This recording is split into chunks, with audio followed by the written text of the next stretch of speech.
Question को ध्यान से पढ़ो, रीडिंग्स देखो, ठीक। क्वेश्चन में क्या कंडीशन कह रहा है वो देखो, क्वेश्चन की क्या डिमांड है वो देखो ध्यान से।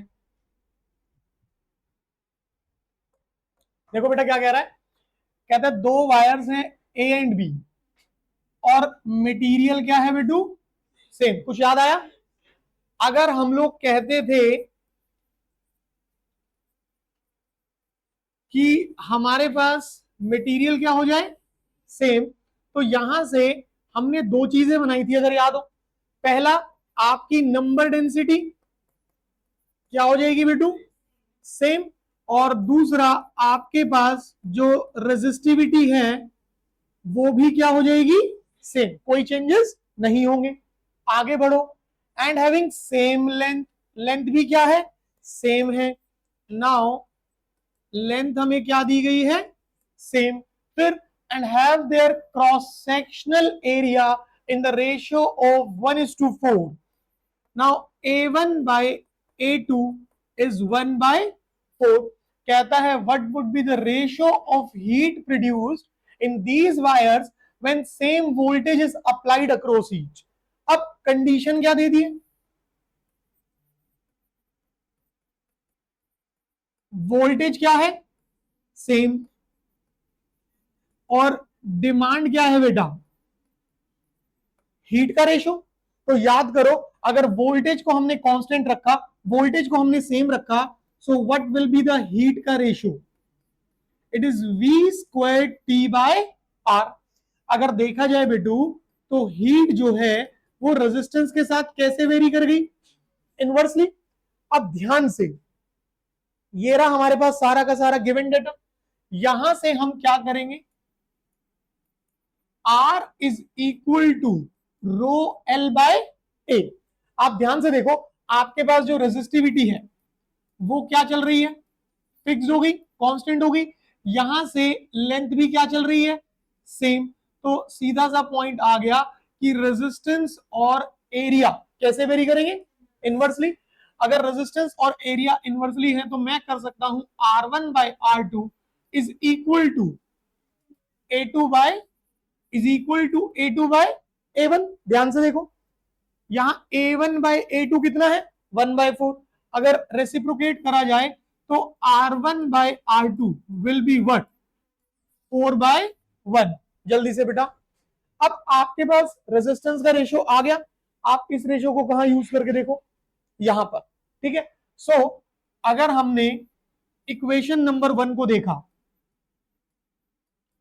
नाउ यूजिंग इक्वेशन नंबर 1, ध्यान से देखो, हीट और रेजिस्टेंस कैसे वेरी कर रहे हैं, इनवर्सली। तो हम लोग क्या लिखेंगे, H1/H2 is equal to R2/R1।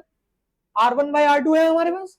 अगर बेटा हम इसे यहां इस्तेमाल कर ले तो हमारे पास H1/H2 reciprocate and answer will be how much, 1:4।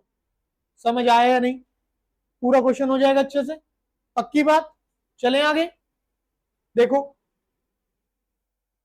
अगला क्वेश्चन क्या कह रहा है, प्रॉपरली पढ़ो बेटा क्वेश्चन को,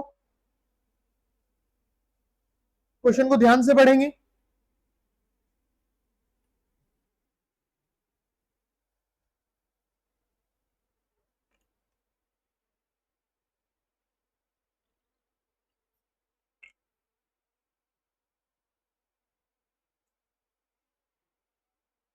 पढ़ा सबने अच्छे से बेटा,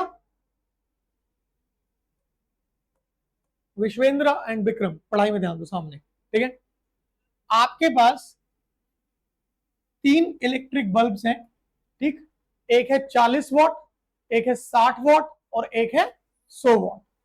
और कहता है are connected to 220 volt means, हमने इन्हें जो वोल्टेज दी है वो कितनी दी है, 220।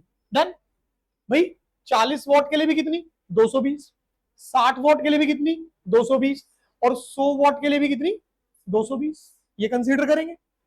नाउ हमें साफ नजर आ रहा है कि वोल्टेज तीनों के लिए क्या चल रही है फिलहाल, कांस्टेंट। नाउ वोल्टेज कांस्टेंट, तो पावर का फॉर्मूला कहता है वी स्क्वायर बाय आर। अगर इस फॉर्मूले से देखा जाए तो पावर और रेजिस्टेंस कैसे वेरी करें? इनवर्सली।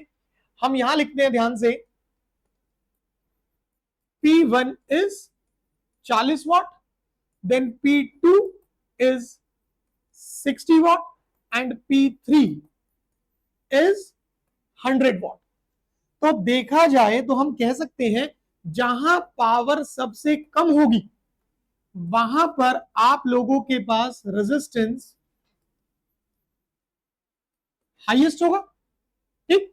और जहां पावर सबसे ज्यादा होगी वहां रेजिस्टेंस जो है वो सबसे कम होगा। पहले बताओ ये पॉइंट क्लियर है या नहीं? हमें पता लग चुका है कि जो P1 पावर 40 वॉट है उस बल्ब का रेजिस्टेंस सबसे ज्यादा, और जो P3 पावर है 100 वॉट उसका रेजिस्टेंस सबसे कम। अब आगे उसने क्या कहा, गौर से देखो। कहता है विच बल्ब विल ग्लो ब्राइटली, ठीक। दोनों में से, मतलब इन तीनों में से कौन सा बल्ब सबसे ज्यादा ब्राइटली ग्लो करेगा अगर कनेक्टेड इन सीरीज। अब आप इन्हें कनेक्ट कैसे कर रहे हो? सीरीज में। तो जरा देखिए ध्यान से, व्हेन कनेक्टेड इन सीरीज, तो बेटा जब सीरीज में कनेक्ट कर देंगे तो आपके पास करंट क्या हो जाएगा? कांस्टेंट। याद करो करंट कांस्टेंट है तो पावर का फॉर्मूला लिखा था हमने आई स्क्वायर आर, और यहीं से पावर को लिखा था work done upon time is equal to I square R. और ये वर्क डन किसकी तरह काम कर रहा था? हीट की तरह। तो हीट का फॉर्मूला क्या बनाया? आई स्क्वायर आर टी। ये चीज करी। सो कांस्टेंट करंट के लिए, समझना ध्यान से, कांस्टेंट करंट के लिए in a given period of time जो हीट होगी वो रेजिस्टेंस के साथ कैसे वेरी करेगी? डायरेक्टली। रेजिस्टेंस सबसे ज्यादा किसका है? 40 वॉट। तो इसका मतलब हीट भी सबसे ज्यादा किसमें प्रोड्यूस होगी? 40 वॉट में। तो सबसे ज्यादा ग्लो कौन करेगा? 40 वॉट वाला। आया समझ? तो भाई हीट प्रोपोर्शनल है रेजिस्टेंस के, इसका मतलब more heat will be produced in 40 what bulb, 40 what bulb में सबसे ज्यादा हीट होगी, एंड हेंस मोर ब्राइटनेस, और इस वजह से ब्राइटनेस भी क्या रहेगी? सबसे ज्यादा। क्वेश्चन समझ आया अच्छे से या नहीं? पक्की बात है। बढ़े आगे फिर, चलो अगला क्वेश्चन ध्यान से पढ़े।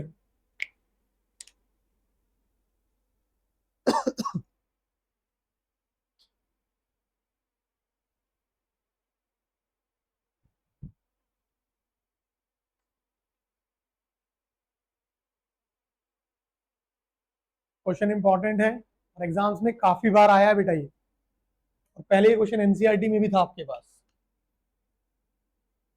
अच्छे से रीड करो। अक्षित डोर क्लोज कर ले बेटा। थैंक यू बेटा, बैठो।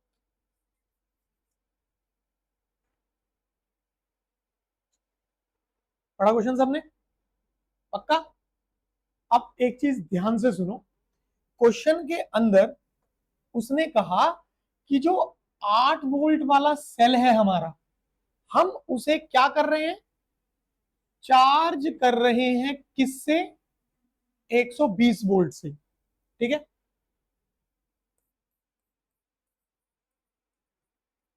चीजें है ना, आप जब तक रिवाइज नहीं करोगे तब तक दिक्कत रहेगी। हम लोगों ने एक केस पढ़ा था, series combination of cells. Normally हम लोगों ने सीरीज कॉम्बिनेशंस में अपने जो सेल्स थे उन्हें कुछ ऐसे लगाया था, और इस दौरान हमने कहा कि इस सिचुएशन में हमारा net EMF will be what? E1 plus E2। हमने ये चीज कही थी। जो ये सिचुएशन हमने बनाई है ना, इसका बेसिक मतलब क्या है कि मेरा जो E2 वाला सेल है ये मेरे E1 सेल को सपोर्ट कर रहा होगा, या जो E1 वाला सेल है वो E2 सेल को सपोर्ट कर रहा होगा। यहां ऐसा नहीं होगा कि ये सेल दूसरे सेल को चार्ज कर रहा है, नहीं, यहां नॉर्मल क्या रहेगा भाई, इसने इसको सपोर्ट करके ईएमएफ को क्या करा, बढ़ा दिया, ये चीज होगी। बट अगर आप याद करें, जिस दिन हम लोगों ने इस केस को सीखा था, यहीं पर हमने अलग से दो सिचुएशंस बनाई थी।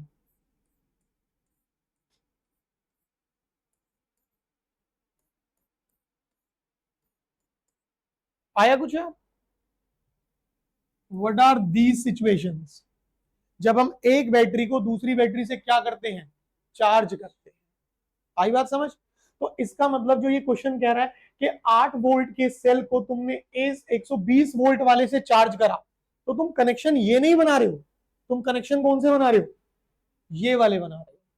आई बात समझ? अब जब तक तुम इसको पढ़ने के बाद इस चीज को नहीं ध्यान में लाओगे ना, तुम्हारा क्वेश्चन गलत हो जाएगा। आई बात समझ में? और प्रॉब्लम पूरे के पूरे कितने नंबर की है? 3 नंबर की। अब बताओ, क्या हमने क्लास में ये वाला केस कर रखा है, नहीं कर रखा? पढ़ा है ना? एग्जाम्पल भी लिया था। कौन सा एग्जाम्पल था कि कई बार क्या होता है, हम गाड़ी को काफी लंबे समय तक इस्तेमाल नहीं कर रहे, स्टार्ट ही नहीं कर रहे, रनिंग ही नहीं है गाड़ी की, तो गाड़ी की बैटरी डिस्चार्ज हो जाती है। फिर हम क्या करते हैं, एक दूसरी बैटरी से अपनी गाड़ी को जंप स्टार्ट कराते हैं, तो वहां टर्मिनल्स जोड़ने पड़ते हैं। तो क्या करते हैं हम, नेगेटिव को नेगेटिव से, ठीक है, और दूसरी साइड को क्या कर देते हैं, अर्थ, गाड़ी की बॉडी से कनेक्ट करते हैं, तब जाके हमारी गाड़ी स्टार्ट होती है। तो उस समय क्या हुआ, हमने एक दूसरी बैटरी लेकर के जो अपनी गाड़ी वाली बैटरी थी उसको क्या करने की कोशिश करी, चार्ज करने की कोशिश करी। तो ये सिचुएशन है आपकी। तो यहां ऐसा ही कुछ हो रहा है कि अपनी 8 वोल्ट का जो सेल है उसे 120 वोल्ट से क्या करा, चार्ज करा। आई बात समझ? तो मान लो ये है तुम्हारा E1, ये है तुम्हारा E2, ये तुम्हारा E1, ये तुम्हारा E2, दोनों में भाई मान लीजिए अगर E1 बड़ा है E2 से, तो आप क्या लिख लेंगे, E1 माइनस E2, और अगर E2 बड़ा है E1 से, तो आप क्या लिख देंगे, E2 माइनस E1। पहली चीज तो आपको ये कंसेप्ट ध्यान रखना पड़ेगा, ठीक है। अब चलो क्वेश्चन के अंदर। क्वेश्चन ने हमें कहा कि 8 वोल्ट वाली जो बैटरी है उसे तुमने चार्ज करा 120 वोल्ट से, और 8 वोल्ट का इंटरनल कितना है, 1 ओम। और आप जब ऐसा कुछ कर रहे हो तो आपने अलग से सीरीज में एक रेजिस्टेंस यूज करा, कितने का, 15 ओम का। मान लो वो ये नहीं लिखता कि using a 15 ohm resistor in series, आज तेरे को कितना भी समझा लो तेरे को फर्क नहीं पड़ेगा, बट अंदर हो जाओ बस, बस बस बस, आज बैठो। अगली क्लास से ना मैं भी ऐसे करने लगूंगा, तुम्हारी क्लास रखेंगे 9 बजे और मैं आया करूंगा 9:30 बजे। Oh my God, मैं भी ट्रैफिक में फंस जाया करूंगा, मैं भी बहुत ज्यादा आगे उतरा करूंगा।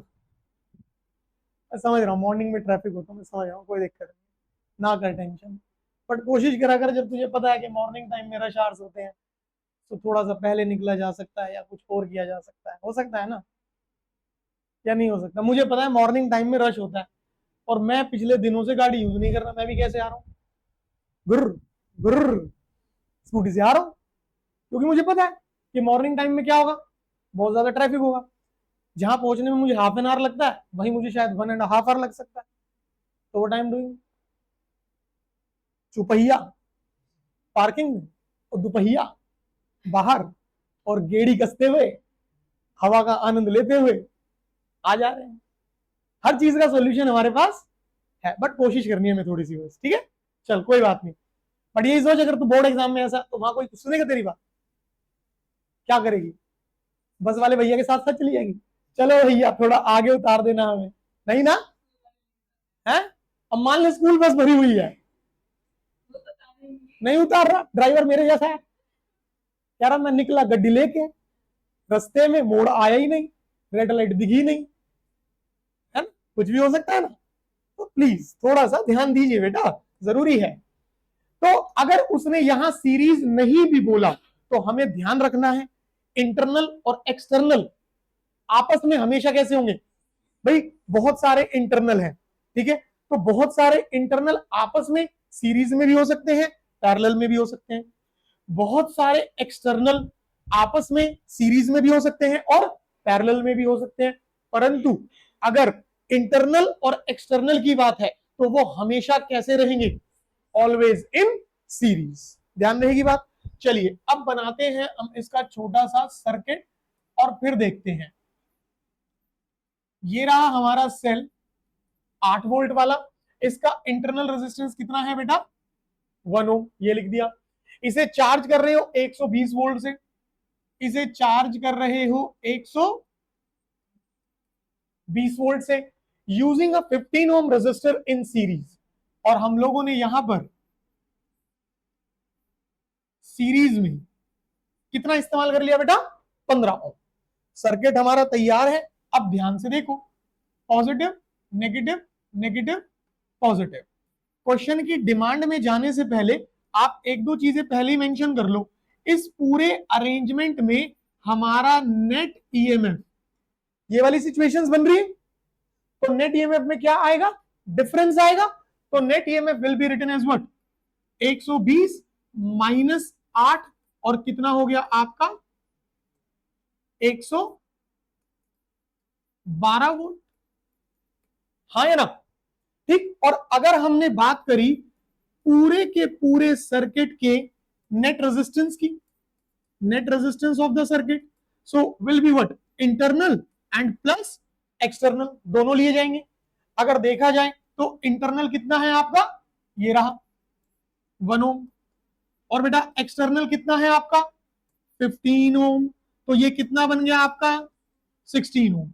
आपके पास सर्किट का टोटल पोटेंशियल डिफरेंस अवेलेबल है और तुम्हारे पास पूरा का पूरा रेजिस्टेंस भी है। तो आगे जाने से पहले हम एक चीज कर लेते हैं कि E net is equal to I R net. तो this I can be written as what, E net, जो कि कितना है 112 डिवाइडेड बाय आर नेट, जो कि कितना है 16। सो कितना बना आपके पास, current is going to be 7 ampere. कोई डाउट। अब चलो क्वेश्चन में कहता है calculate the current in the circuit. चलो पहला तो हिस्सा हो ही गया, करंट निकल गया। अगला टर्मिनल वोल्टेज। अब what is the equation for terminal voltage, दो केसेस होते हैं, सुन लो पहले ध्यान से। अगर हम बात कर रहे हैं किसकी, terminal potential difference. Now terminal potential difference अगर आप याद करें बेटू, तो इसमें थी दो चीजें, एक होता है ड्यूरिंग चार्जिंग और एक होता है ड्यूरिंग डिस्चार्जिंग। अगर चार्जिंग की बात है बेटू क्या लिखेंगे, ई प्लस आई आर, और अगर डिस्चार्जिंग की बात है बेटा क्या लिखेंगे, V equals E minus I are. हाँ या ना, बात समझ आई। अब आप लोग जरा ध्यान से देखो, आपका केस डिस्चार्जिंग है या आपका केस चार्जिंग है, चार्जिंग है, तो पहली चीज ये पता लग गई इक्वेशन कौन सी लगनी है। ठीक, आगे बढ़ो। कहता है आप लोगों को terminal voltage across the battery during charging. ध्यान से, terminal voltage across the battery during charging. तो यहां तो दो है, 120 वाली और 8 वाली। चार्ज कौन सी हो रही है, 8 वोल्ट वाली। इसका मतलब टर्मिनल पोटेंशियल डिफरेंस किसके लिए देखना है, 8 वोल्ट के लिए। जो चार्ज कर रही है उसके लिए नहीं देखा जाएगा, किसके लिए देखा जाएगा, जो चार्ज हो रही है। चार्ज कौन सी बैटरी हो रही है, 8 वोल्ट। सो अगर हम लोगों ने टर्मिनल पोटेंशियल डिफरेंस देखा तो कितना बना, V is equal to what is E 8 plus what is I 7 and what is internal 1। तो V कितना आ गया बेटा 15 वोल्ट। हाँ या ना।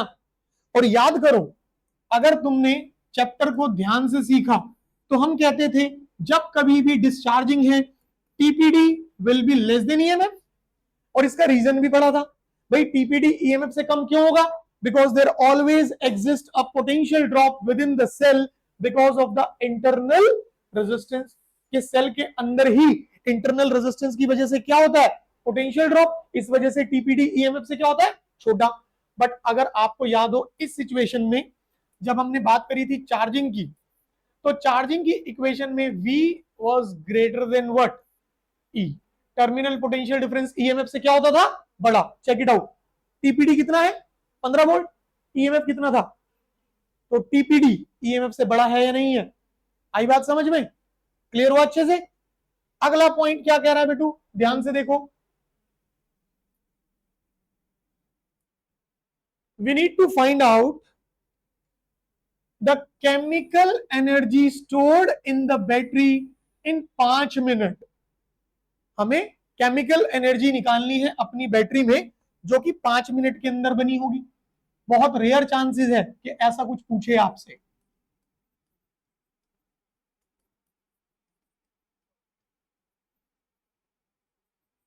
अब देखो, अगर तुम एक बैटरी की बात कर रहे हो, एक सेल की बात कर रहे हो, तो अकेला सिस्टम है, उसमें तो कोई सीरीज पैरेलल का गेम नहीं है हमारे पास। So what is the general formula for power?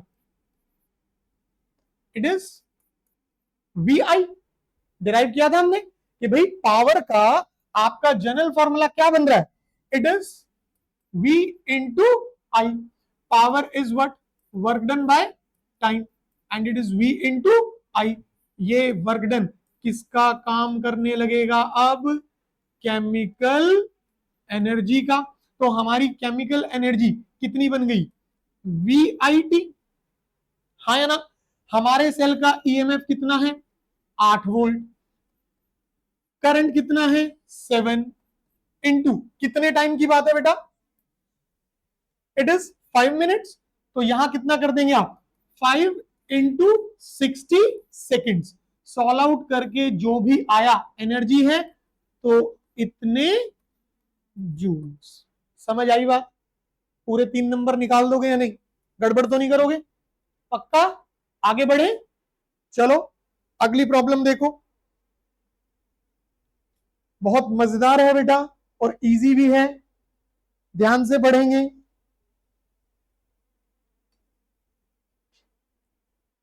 पहले बताओ पिछले सारे क्वेश्चन समझ आए अच्छे से? कोई गड़बड़ तो नहीं होगी उसमें? पढ़ो इसको ध्यान से बेटा।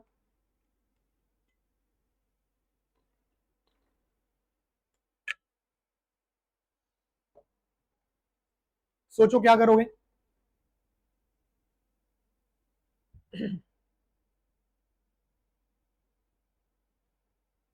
ध्यान से रीड करो। अरे तनु तू तो 10 बजे वाले बैच। क्यों? अच्छा, एक दिन लोचा एक दिन सही, एक दिन लोचा एक दिन सही। बढ़िया गेम है वे। क्वेश्चन पढ़ा बेटा सबने? आपको क्या लगता है कि क्या करना चाहिए हमें? चक्षु जी क्या करोगे बेटा अगर अपने पास फाइनल एग्जाम में क्वेश्चन आया?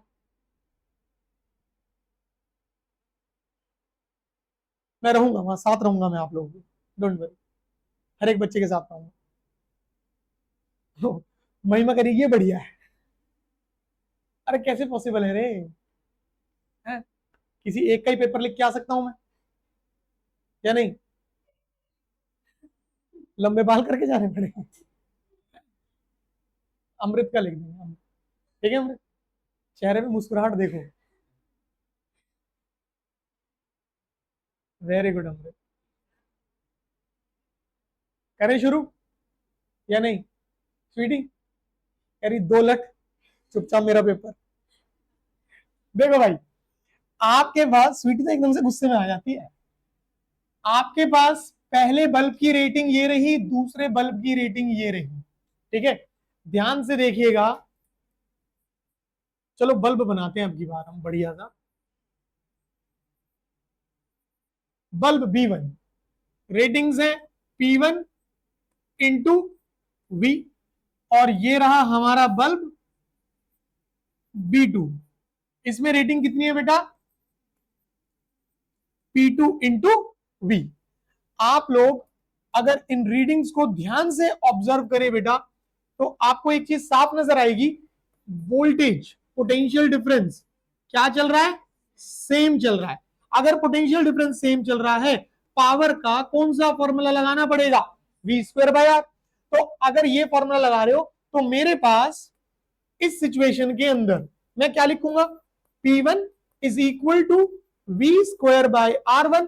तो R1 कितना बना, वी स्क्वायर बाय P1, हाँ या ना।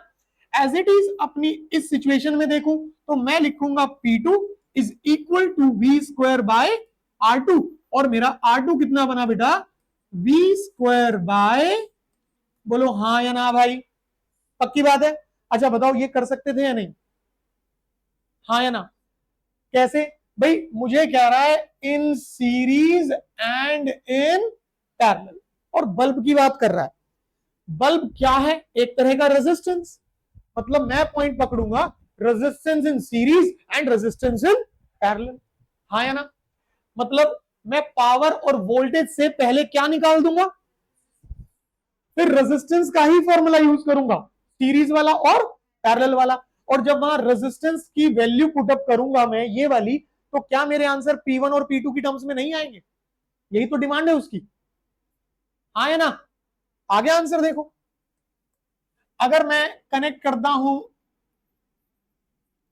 इन सीरीज, देखो कैपेसिटेंस के फॉर्मूले याद है, कैपेसिटेंस में क्या होता था, जो रेजिस्टेंस में सीरीज का फॉर्मूला था वो वहां किस में था, पैरेलल में। और जो कैपेसिटर के अंदर, मतलब जो रेजिस्टेंस के अंदर पैरेलल का था वो वहां कौन सा था, एज इट इज यहां भी होगा, ठीक। सो देखो सीरीज में आप लोग अपने नेट रेजिस्टेंस को, रेजिस्टेंस इन सीरीज क्या लिखेंगे बेटा, R1 प्लस R2। भाई आपका फॉर्मूला ये रहा, R1 is V square by P1। मैं RS रेजिस्टेंस इन सीरीज को क्या लिखूंगा, this is V square by power in series. यहां से इस फॉर्मेट को देख लेते हैं, अगर R1 we square by P1 है तो resistance in series will be V square by power in series. और यहां कितना हो जाएगा, V square by P1 plus V square by P2। V square को करा common, 1 by power in series is equal to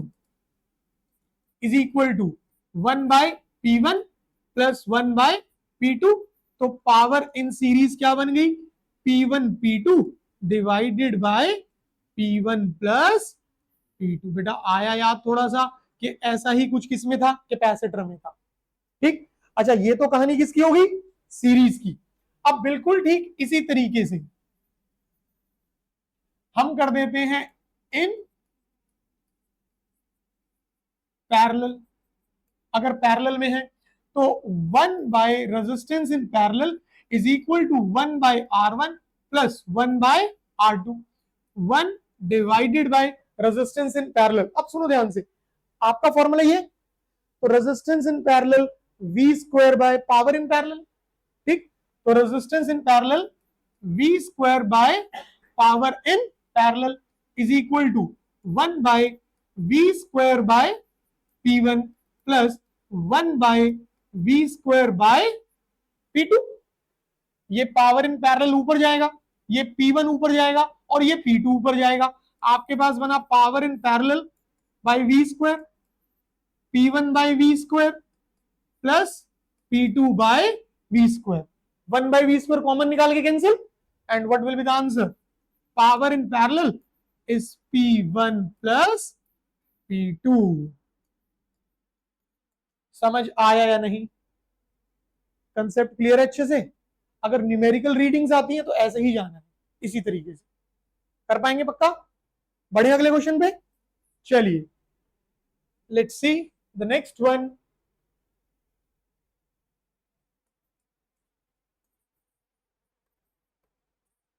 आप थोड़ा सा क्वेश्चन को पढ़ के याद करो, क्या ऐसा ही कुछ हमने कैपेसिटर में करा है या नहीं करा। ध्यान से पढ़ो क्वेश्चन को, बिल्कुल सेम चीज करी है जहां तक मुझे ध्यान है। एक सर्किट डिजाइन करना पड़ा था, है ना। देखो सेम क्वेश्चन आया आपके पास ही। पूरा क्वेश्चन पढ़ो अच्छे से।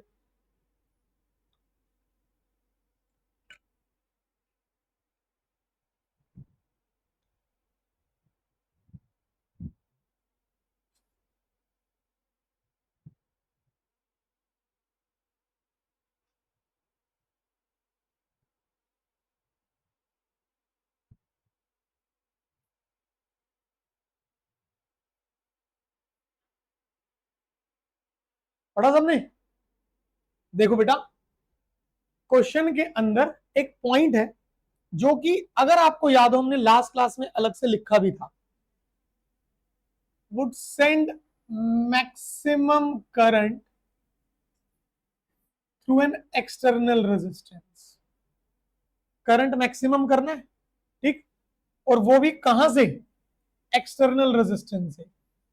अब यहां इन्वॉल्वमेंट हो गई है एक्सटर्नल रेजिस्टेंस की, तो याद करो आप लोगों ने क्या पॉइंट पढ़ा? Current will be maximum when internal resistance becomes equal to what? बताइए, करा था या नहीं करा था? इस पूरे क्वेश्चन का इकलौता ये पॉइंट है, इसी से पूरा क्वेश्चन होगा आपका कि आपको इंटरनल को किसके बराबर करना पड़ेगा? एक्सटर्नल को। आई बात समझ? कैसे करेंगे अब जरा समझो ध्यान से। आपके पास ये एक सीरीज हो गई पूरी की पूरी, ठीक, हर एक सेल का ईएमएफ कितना? ई है, और एक रो के अंदर ये जो सिंगल रो है मेरी, ये वाली,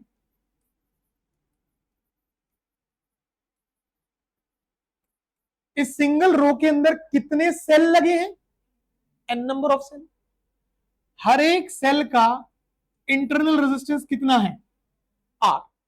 अगर आपने क्वेश्चन पढ़ा और रीडिंग्स देखी तो internal resistance of each cell is 0.5।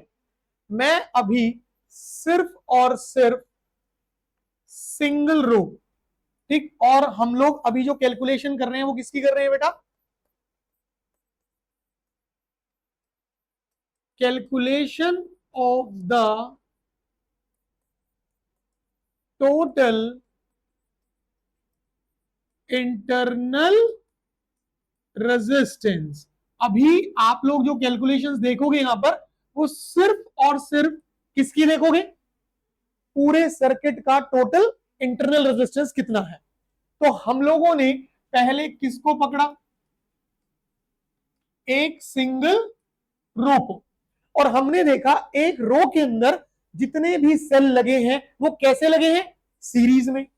सो इसका मतलब internal resistance of a row will be R plus R up to how many times? N times. So beta resistance of a row will becomes how much? NR। हाँ है ना? अब गौर से देखो, ये एक रो, फिर एक और रो, इस तरीके से ये जितनी भी रो हैं वो सब कैसे लगी हुई है? पैरेलल में, ठीक। So all the rose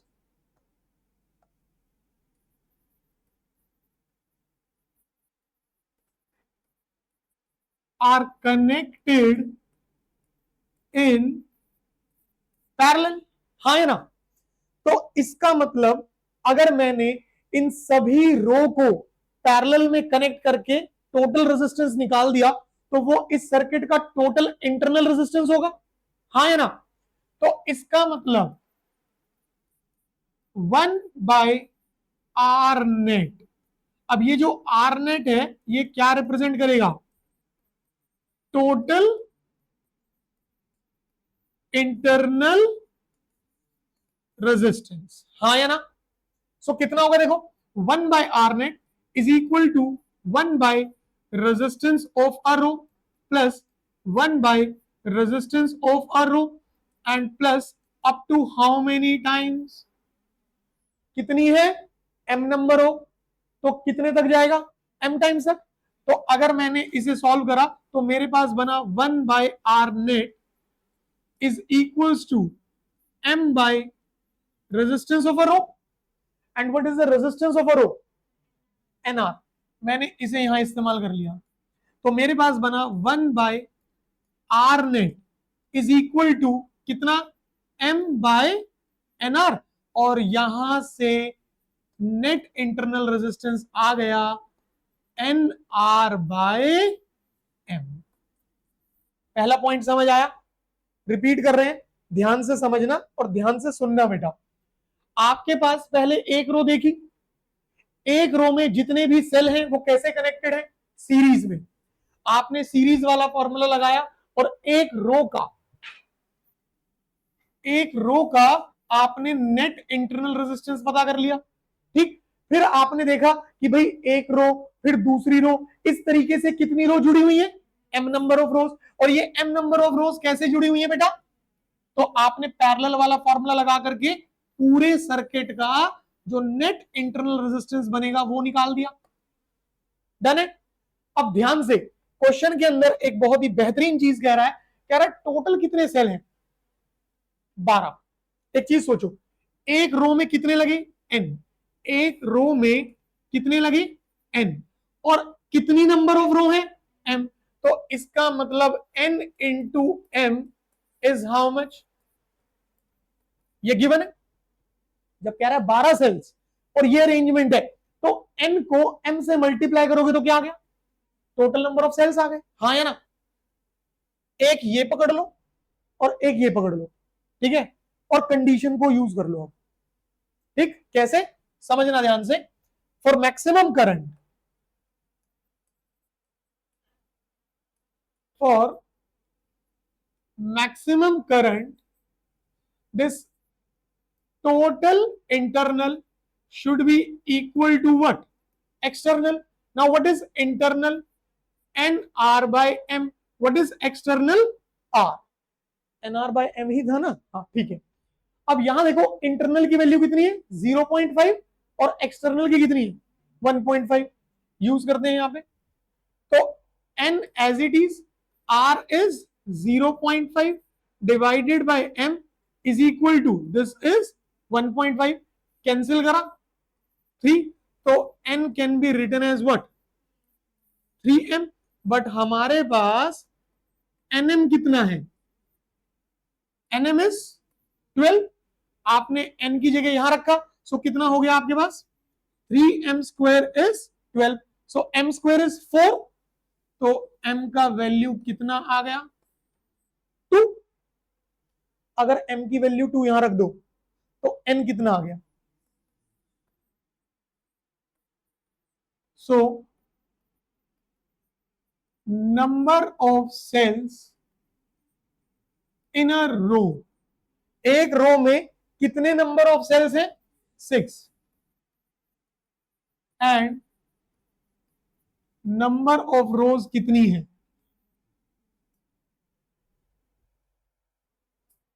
calculate the value of n and m। आपको यही पता करना था कि आपके पास एक रो में कितने नंबर ऑफ सेल हैं और कितनी नंबर ऑफ रो। समझ आया?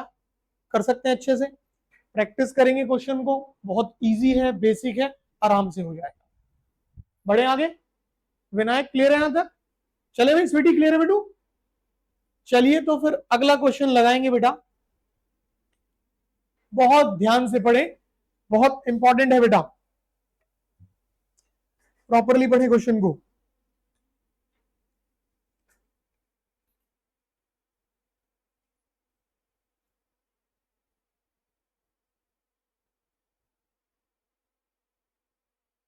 अमृत क्लियर है यहां तक बेटा? अच्छे से पक्का?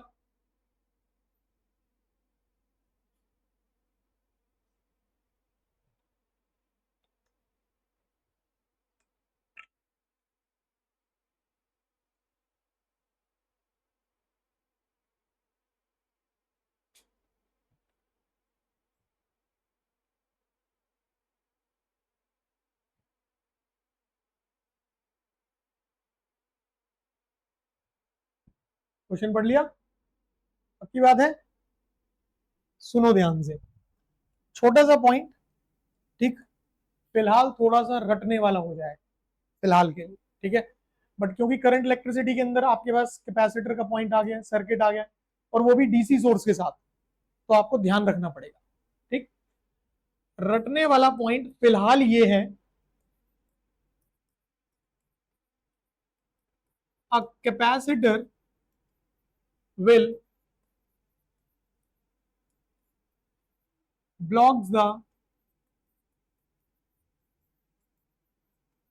DC voltage.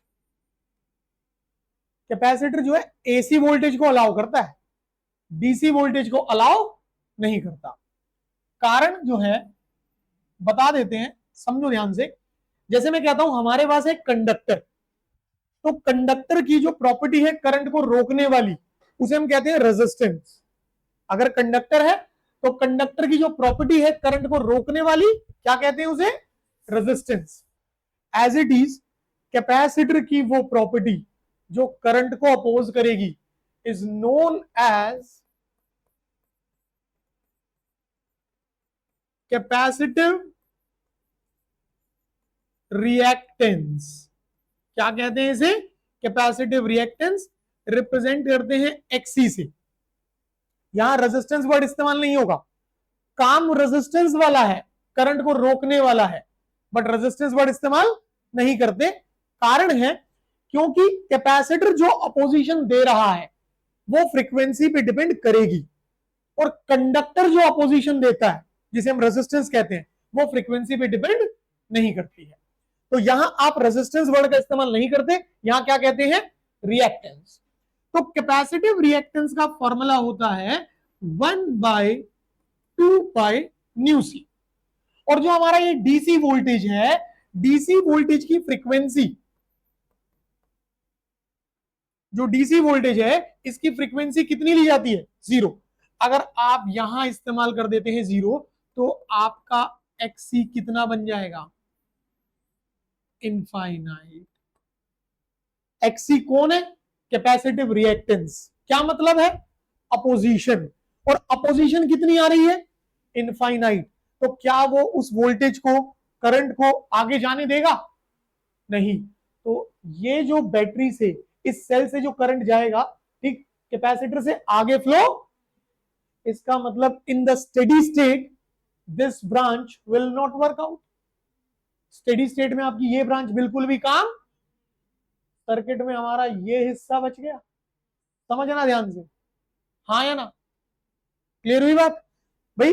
ये रहा रीजन जिस वजह से मैं अपनी इस ब्रांच को फिलहाल कंसीडर नहीं करूंगा। डन है? तो मेरा करंट जो है वो यहां इस वाली ब्रांच में रहेगा, इस ब्रांच में कोई करंट नहीं आने वाला। अब जरा ध्यान से देखो, यहां से ये रेजिस्टर आर और ये रेजिस्टर 2R, दोनों कैसे जुड़े हुए हैं? सीरीज में। हाँ या ना?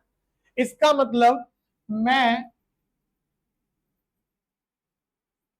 आर नेट को कितना लिख सकता हूं? R + 2R, and that gives us how much? 3R। Done है? इसके बाद अगर मैं अपने इन सेल्स को देखता हूं, negative positive, negative positive, negative जो है वो किससे जुड़ रहा है? नेगेटिव से। और जरा याद करो, अभी हमने क्या बोला था कि अगर हमारे पास टर्मिनल्स ऐसे जुड़े हुए हैं तो हम क्या करते हैं? इवन माइनस करते थे। तो इसका मतलब हमारे पास जो ई नेट है वो कितना बनेगा? 2V - V, and that gives us what?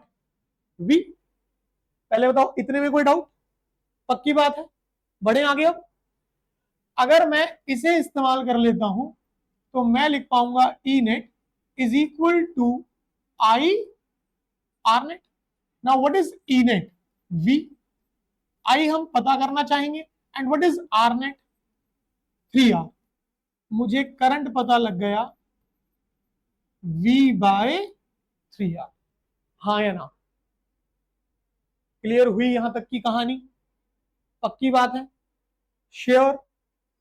अब सोचिए जरा ध्यान से, मेरे पास, मैं यहां से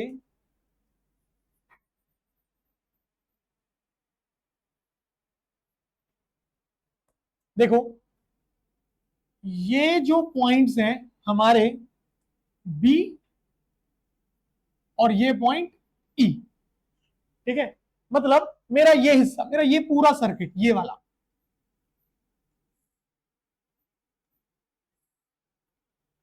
इस पूरे सर्किट के पास यहां से कितनी वोल्टेज पहुंचेगी, ठीक है, हमें यह पता करना है कि मेरे पूरे सर्किट के पास यहां से कितनी वोल्टेज आगे पहुंचेगी। अगर देखा जाए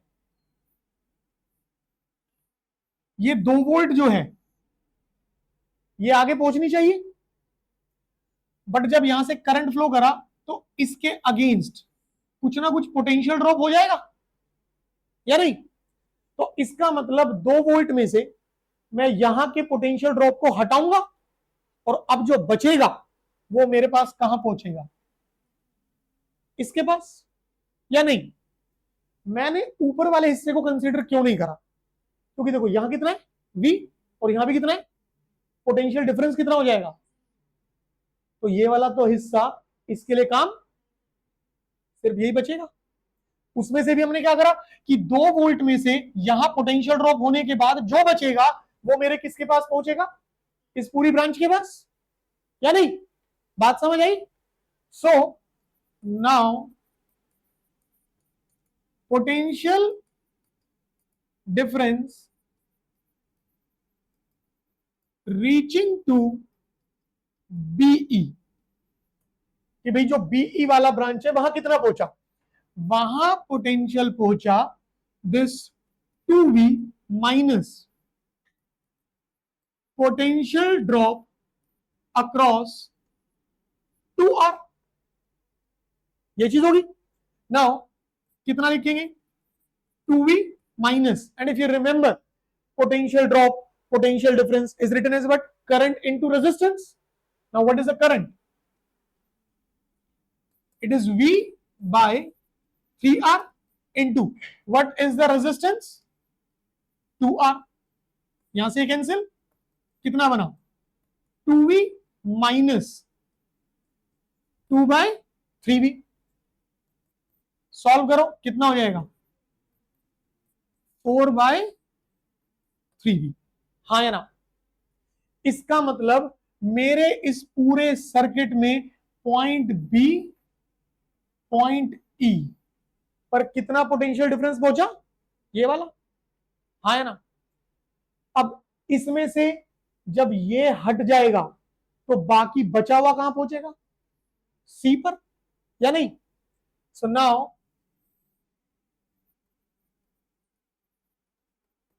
potential difference reaching to capacitor will be what, this 4 by 3V minus कितना V, तो कैपेसिटर के पास सिर्फ और सिर्फ कितना पहुंचा V by 3, आया समझ। अब आप पूरे के पूरे सर्किट को एक बार में रख के सोच रहे हो तो वो दिक्कत देगा, आपको धीरे धीरे स्टेप बाय स्टेप एक एक पॉइंट को रख करके सोचना है, तब जाकर के आपके पास आपके क्वेश्चन का पहला हिस्सा होगा। क्लियर हुआ। दोबारा से ध्यान से समझो, हमारी ये वाली ब्रांच में कोई करंट फ्लो नहीं करेगा, क्यों, क्योंकि स्टेडी स्टेट में कैपेसिटर जो है वो क्या कर लेता है, ब्लॉक। बच गई यहां से ये वाली पूरी की पूरी सर्किट, ये पूरा का पूरा लूप, ये वाला, ठीक है। इस लूप में हमने V और 2V का नेट पोटेंशियल डिफरेंस निकाला और R और 2R का नेट रेजिस्टेंस, और वहां से क्या पता करा, करंट। फिर हमने क्या देखा कि भाई जब 2V वोल्ट, भाई दोनों में से हाईएस्ट पोटेंशियल डिफरेंस कौन है, ये वाला, तो करंट यहां से निकलेगा। तो जब करंट यहां से निकला तो यहां पोटेंशियल ड्रॉप होगा। इसका मतलब जब 2V वोल्ट काम करना शुरू करेगा तो 2V वोल्ट का इस हिस्से में जो पोटेंशियल ड्रॉप होगा उसको हटा देंगे तो बाकी बचा हुआ कहां पहुंचेगा, बीई पर।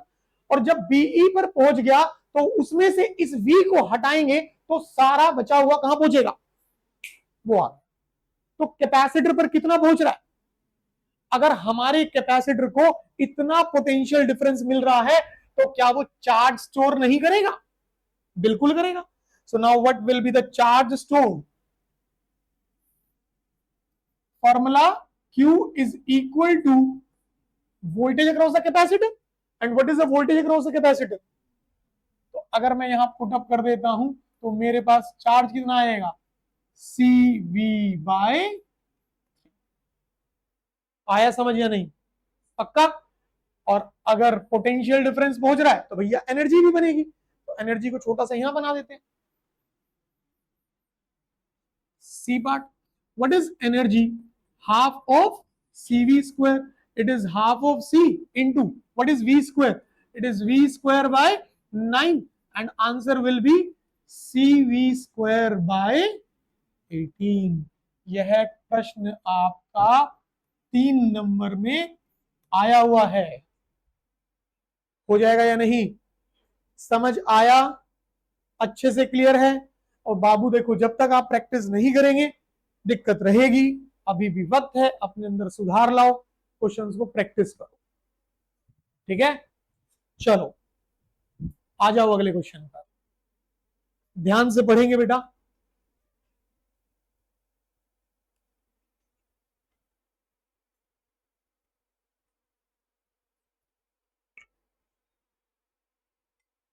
क्या कह रहा है वो? We have to calculate the current in each branch. हमें हर ब्रांच में करंट पता करना है. मतलब ये वाली ब्रांच में, फिर इस वाली ब्रांच में, और फिर इस वाली ब्रांच में. डन है? देखो आराम से, बहुत सिंपल सी चीज है. अगर आप सर्किट को केयरफुल तरीके से ऑब्जर्व करें तो यहां से ये दोनों एक दूसरे के साथ कैसे कनेक्टेड है? पैरेलल में है. अगर पैरेलल में है तो हम लोग सीधा सा क्या फॉर्मूला यूज करेंगे? दोनों का मल्टीपल डिवाइडेड बाय दोनों का सम. 6 3 ये बेटा यहां पर दोनों का सम कर देंगे तो कितना हो जाएगा? 9. ऊपर कितना हो गया? 18 और ये 9, ये कितना हो गया? 2. अब अगर आप इस पूरे हिस्से को देखें तो वो इसके साथ कैसे हो गया? सीरीज में. ध्यान से देखना, 0.5 ओम एंड ये 1 ओम, ये तो इंटरनल है और ये सारा का सारा क्या है? एक्सटर्नल. तो मैं आर नेट एक्सटर्नल को ये वाला 2 ओम प्लस ये वाला 4.5 ओम, तो कितना बन गया हमारे पास? 6.5 कर सकता हूं. अब मैं करता हूं आर नेट कौन से वाला? इंटरनल वाला. इंटरनल वाला 0.5 एंड 1. एक है 0.5 और एक है 1. कितना बन गया? 1.5 ओम बन गया. Then what about the R net of the circuit will be internal plus external. What is internal?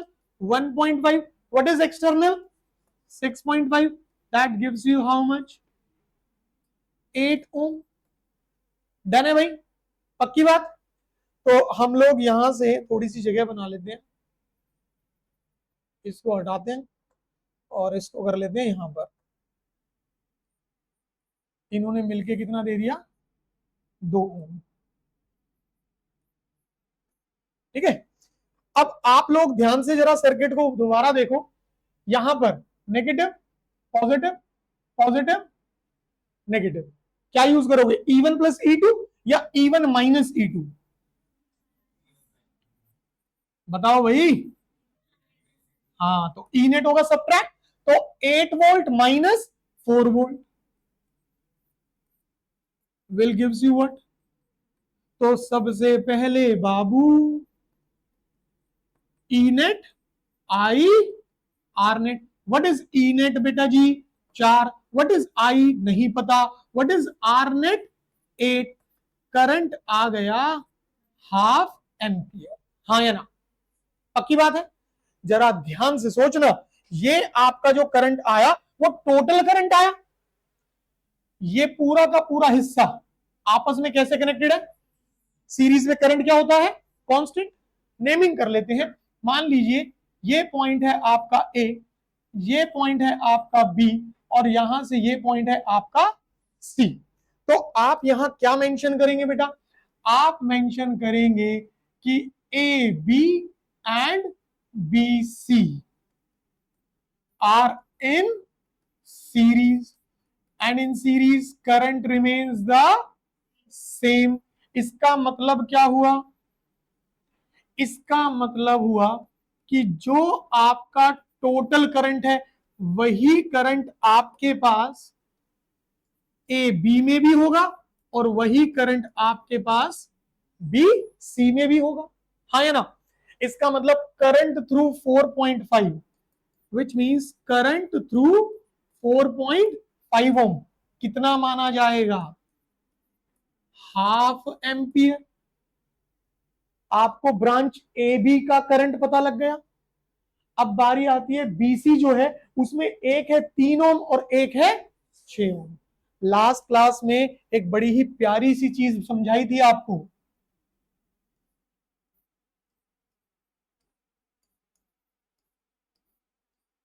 ये रहा 3 ओम और ये रहा 6 ओम। ये रहा आपका करंट टोटल। ठीक भाई, यहां इस ब्रांच में करंट कर देते हैं कितना? I1, और इस ब्रांच में करंट कर देते हैं कितना? आया बेटा कुछ याद थोड़ा बहुत? अब देखो, हमें इन दोनों ब्रांचेस में करंट लिखना है, सिखाया था या नहीं सिखाया था? तो अगर मैंने लिखा I1 तो मैं क्या लिखूंगा? Total current into 6 divided by 3+6। ठीक, सो what is the total current? It is half. अगर हाफ इंटू 6 करा कितना हो गया? 3, और ये कितना हो गया? 9। कितना बन गया? 1/3 एम्पियर। और एज इट इज मैंने लिखा I2। समझो दोबारा से ध्यान से, अगर हमने लिखा I2, so what is I2 now? I2 को कैसे लिखेंगे? Total current into 3 and divided by 3+6। अगर मैं यहां हाफ रखता हूं तो ये कितना हो गया? 3/2 एंड डिवाइडेड बाय ये कितना हो गया? 9। तो ये कैंसिल करेंगे, ये 2 इसके साथ आया, तो I2 कितना बन गया? 1/6 एम्पियर। हो गया पूरा क्वेश्चन। समझ आया नहीं? सर्किट देखने में थोड़ा सा अटपटा महसूस हो रहा था, बट क्या किसी भी तरीके की क्वेश्चन में कोई कॉम्प्लेक्सिटीज हैं? एकदम बेसिक बेसिक पॉइंट चल रहे हैं या नहीं? तो जब तक चीजों को, मेहनत को, एफर्ट्स को, डिसिप्लिन को सोचते रहोगे तब तक वो मुश्किल लगेगा। समझे?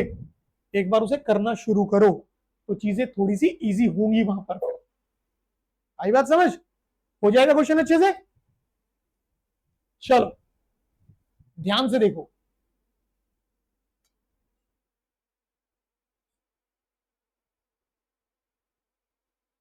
फटाफट से बेटा।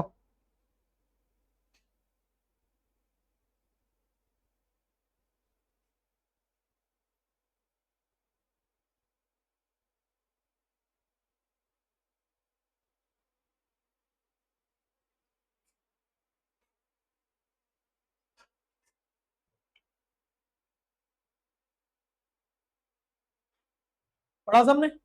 देखो, क्वेश्चन में की पॉइंट जो है वो ये रहा, ऐसे कनेक्ट करना है such that there combination has a net internal resistance less than R1।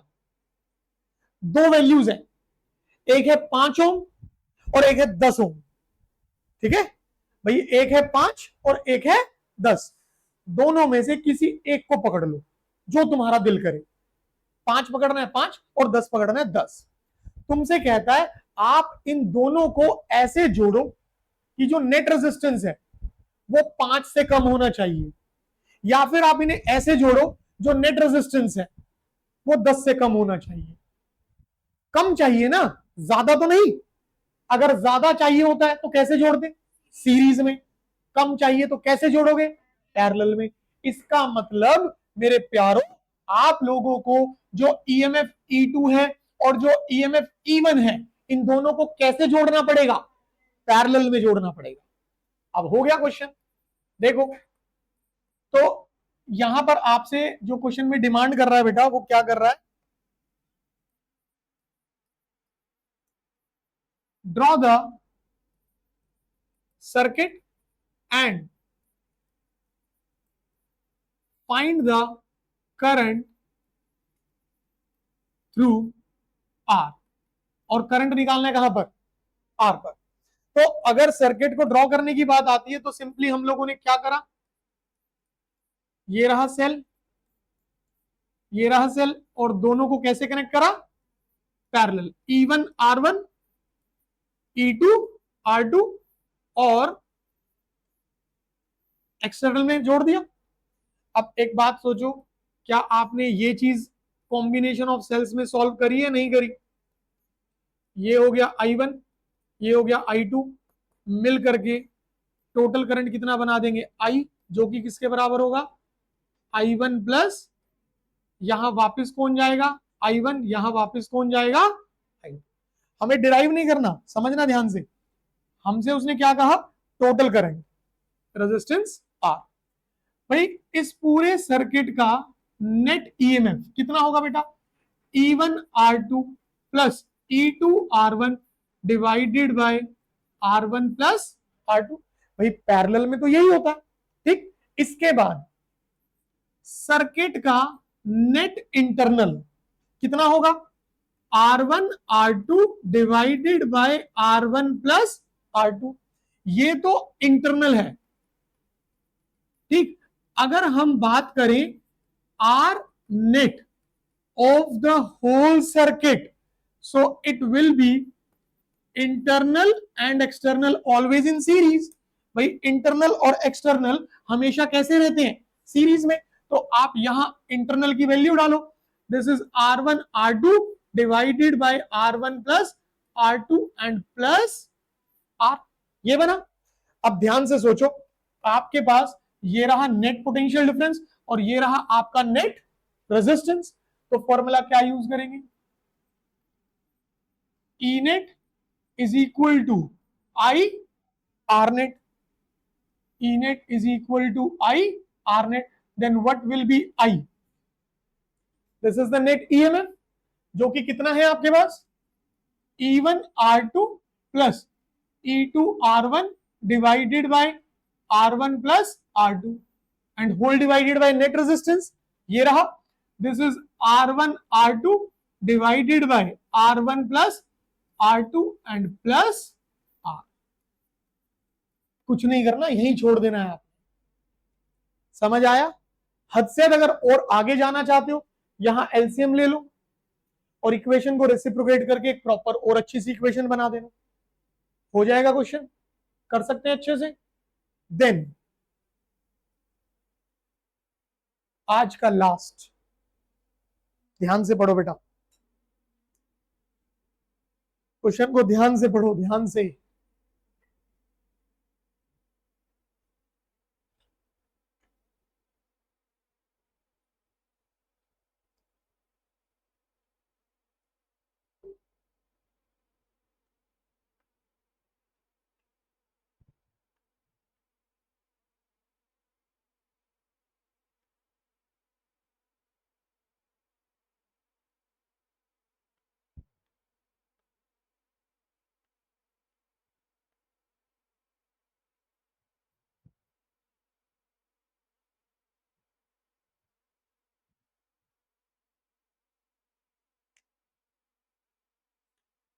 पढ़ा सबने?